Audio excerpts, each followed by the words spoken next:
jubah kalau melebihi mata kaki ke bawah, kalau sombong baru haram, kalau tak sombong tidak haram, kata Imam Syafi'i.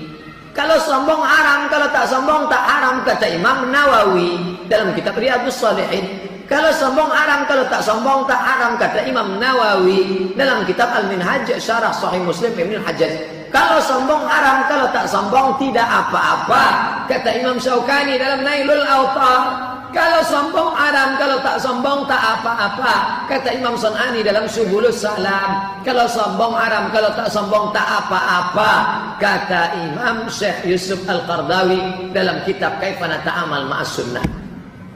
Saya tutup mata kaki, tapi saya tak sombong. Ya tak apa-apa. Kalau sombong baru. Apa hubungan sombong dengan tutup mata kaki? Karena raja-raja Romawi, raja-raja Persia dulu, kalau dia buat jubah, dibuatnya jubah itu nyeret-nyeret, berelak-elak sampai belakang. Tengok waktu anak raja Belanda, anak raja Inggris kemarin nikah, bagaimana jubahnya. Itu yang dilaknat kata Nabi, itu yang haram itu.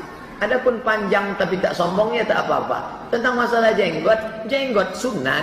Baca buku saya 37 masalah populer. Berjenggot sunat, lawan dari sunat makruh. Orang yang berjenggot bagus, yang tak berjenggot makruh. Saya mencukur jenggot saya makruh. Kenapa Ustaz cukur? Macam tusuk sate. Kalau kita membuka hadis-hadis tentang jenggot, Imam Sun'ani yang hidup 200 tahun yang lalu menukilkan kesepakatan 4 mazhab tentang wajibnya jenggot untuk kaum lelaki. Wajib membiarkan, bukan menumbuhkan ya. Beda ya. Kalau wajib menumbuhkan berarti besok meledak produk wak doyok. Dianjurkan beli produk wak doyok supaya keluar jenggot. Enggak dianjurkan. Yang diwajibkan oleh Nabi membiarkan jenggot yang tumbuh dan dilarang mencabutnya, tapi enggak dianjurkan menumbuhkan. 4 mazhab berpendapat wajib. Dalilnya banyak, hadis Bukhari Muslim dari Abu Hurairah, dari Abu Sa'id, dari Jabir, dari Abdullah bin Umar, dari Abdullah bin Abbas. Bahkan Imam Sun'ani menyatakan hadis jenggot mutawatir hukumnya. Dan bunyinya perintah, kata Imam Sun'ani. Di antaranya hadis Nabi, uhfu syawarib wa'ful luha. Biarkan jenggot dan bersihkan kumis. Wa khaliful majus, dengan kalian membersihkan kumis dan membiarkan jenggot, kalian telah menyelisihi kaum majusi dan kaum musyrikin. Hadisnya dalam Sahih Bukhari dan Muslim. Datang dai kondang, ya kalau ikut mazhab Syafi'i boleh nggak jenggot? Jenggot kan sunnah, nggak wajib. Masya Allah, 4 mazhab sepakat wajib. Kalau saudara nggak berjenggot, janganlah kelek-kelek hukum Allah. Sampaikan hukum Allah seadanya, sekalipun yang menyampaikan melanggar. Karena kalau tidak kita sampaikan atau kita kaburkan, dosa dua kita. Dosa kita dua, dosa tidak melakukan dan dosa menipu masyarakat. Jelas ya? Sunnah kita Syafi'i, ya sunnah. Lah para ulama salaf, mereka melakukan suatu ibadah karena tahu itu sunnah. Lah sekarang kita gara-gara sunnah nggak kita lakukan, kan terbalik. Ulama salaf melakukan sebuah kebaikan karena tahu itu sunnah. Lah sekarang kita meninggalkan sebuah kebaikan karena tahu itu sunnah. Kan kamu balik. Jelas ya? Sekarang orang berjenggot ribut, menyeleneh di tengah-tengah masyarakat. Padahal jenggot yang diperintahkan, dilarang oleh Nabi mencukur jenggot. Bahkan para ulama menjelaskan ketika Abdullah bin Umar bin Khattab, putra Umar, beliau pernah mencukur jenggotnya setelah satu genggam di sini, bukan di sini. Jangan salah paham. Karena orang-orang terkadang suka kelek-kelek agama, satu genggam dipotong yang di atas. Itu bukan satu genggam namanya. Itu satu jari. Setelah satu genggam beliau potong. Para ulama menjawab bahwa mayoritas para sahabat menyelisihi perbuatan sahabat Abdullah bin Umar. Umar ayahanda beliau sendiri menyelisihinya. 1. 2, bahwa beliau melakukannya itu ketika umrah, ijtihad dari beliau. Kata Imam Malik, ingin saya dudukkan masalah ini karena sering dikaburkan, karena dia tidak melihara. Ya kalau jawab wajib, gimana nih, saya ustaz nggak berjenggot. Sunnah, yang menjenggot silakan, yang penting yang kayak tusuk sate aja, katanya. Subhanallah. Jenggot itu fitrah. Nabi memerintahkan kita membiarkan jenggot, dan itu bentuk menyelisih Majusi dan kaum musyrikin di masa itu. Menunjukkan apa? Jenggot itu penampilan modern. Mencukur jenggot itu penampilan kulot dan kuno. Sebelum Islam, mereka cukur jenggot, membiarkan kumis. Datang Islam menyuruh kumis dibersihkan dan tumbuhkan jenggot. Berarti berjenggot yang modern atau yang mencukur jenggot tidak modern? Yang modern. Hah? Mana yang modern? Berjenggot. Jelas ya jamaah? Bukan juga kita pahami yang enggak berjenggot neraka, yang berjenggot lebih afdal daripada yang enggak berjenggot. Enggak, kita enggak bahas itu. Kita lagi bahas duduk permasalahan ilmiah. Bisa jadi orang yang enggak berjenggot karena suatu kondisi dia tidak berjenggot, tapi punya ibadah yang lain yang tidak dimiliki oleh yang memiliki jenggot. Mungkin salat malamnya, sedekahnya dan seterusnya, keikhlasan dia. Kita sedang menuduk permasalahan ini karena sering ini dikaburkan. Bahwasanya Rasulullah Shallallahu Alaihi Wasallam bersabda yang diriwayatkan oleh Imam Abu Daud dan Imam At-Tirmidzi dan Imam Ahmad, dan berkata Imam At-Tirmidzi hadisnya hasan dan sahih, bahwasanya Rasulullah SAW bersabda, wa iyyaka wa isbalil izar, hati-hati kalian jangan sampai izarnya, mau celanakah itu, mau sarungkah itu atau bajunya, menutupi mata kaki. Fa inna isbalil izar bainal makhilah, karena nutup mata kaki itu, memanjangkan pakaian itu, menutup mata kaki itu dari sifat sombong. Siapa yang ngomong? Rasulullah SAW. Wa inna Allah la yuhibbul makhilah, dan Allah Subhanahu wa taala tidak menyukai sifat sombong. Rasulullah yang bilang ya, memanjangkan pakaian itu salah satu dari sifat sombong. Makanya di sini katanya Imam Az-Zahabi, dia melepaskan dirinya dari satu sisi dengan hadis, tanpa dia sadari dia nabrak hadis yang lain yang sejenis. Oh, ana tidak sombong. Loh, padahal kata Rasulullah, salah satu ciri atau memanjangkan pakaian itu adalah sombong. Dan juga katanya Imam Az-Zahabi, orang-orang yang berdalil dengan yang tadi Abu Bakar As-Siddiq bilang itu, bahwasanya Abu Bakar bilang, lasta ya Abu Bakar mimman yaf'alul khuyala, kata Rasulullah, oh engkau wahai Abu Bakar bukan orang-orang yang sombong, orang-orang yang bawa-bawa itu. Maka kami jawab, katanya Imam Az-Zahabi, Abu Bakar radhiyallahu anhu lam yakun yashuddu izarahu masdulan ala ka'baihi awalan. Abu Bakar itu tidak isbal. Abu Bakar itu pakainya di atas mata kaki.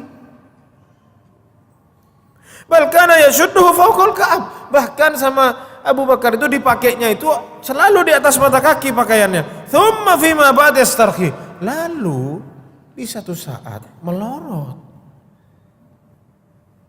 Jangan dibuat seolah-olah Abu Bakar itu isbal. Oh, tidak apa-apa, kamu tidak sombong wahai Abu Bakar. Bukan begitu kisahnya.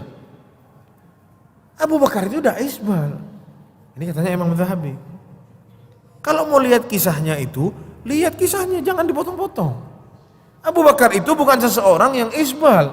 Tapi Abu Bakar bilang, kadang-kadang ana melorot ya Rasulullah. Apa ana nanti di hari kiamat tidak dilihat juga oleh Allah Subhanahu wa taala? Oh, anda ya Abu Bakar. Kalau kamu, kata Rasulullah, bukan dari yang sombong. Ana mau tanya sekarang, apakah Abu Bakar itu gara-gara dibilang kamu tidak sombong terus dia siang malam isbal? Oh, ana tidak isbal, kata Abu Bakar. Ana tidak sombong. Apakah seperti itu? Tidak seperti itu, kata Imam Az-Zahabi. Ya. Abu Bakar tidak isbal. Bal kana yashudduhu fawqal ka'ab thumma fima ba'da yastarhi. Suka melorot aja. Diangkat lagi sama Abu Bakar kalau melorot. Melorot diangkat lagi seperti itu terus. Waqad qala alaihi salam, dan berkata juga, izratul mu'min ila ansafi saqih, ya. Abu Bakar Siddiq juga pernah mengatakan, pakaiannya atau sarungnya seorang mukmin itu yang benar itu ada di tengah-tengah betisnya, nisfus sak, ini yang disunahkan. La junaha alaihi fima baina dzalika bainal ka'bain. Tapi kalau turun bukan di separuh, misalkan ini betis, yang disunahkan itu ada di separuh. Tapi kalau mau turun posisinya di atasnya mata kaki dan di bawahnya setengah betis, maka itu tidak masalah, katanya Abu Bakar As-Siddiq. Famithlu hadza fin nahi man fassala sarawil muqaddiyan lika'abihi. Maka yang seperti ini sudah jelas ya. Ini terlarang, katanya Imam. Ini teguran bagi orang-orang yang suka pakai pakaian di bawah mata kaki. Dan ini semua termasuk dari sifat kesombongan, katanya Imam Az-Zahabi. Ini ulama yang ada di dalam mazhab Syafi'i.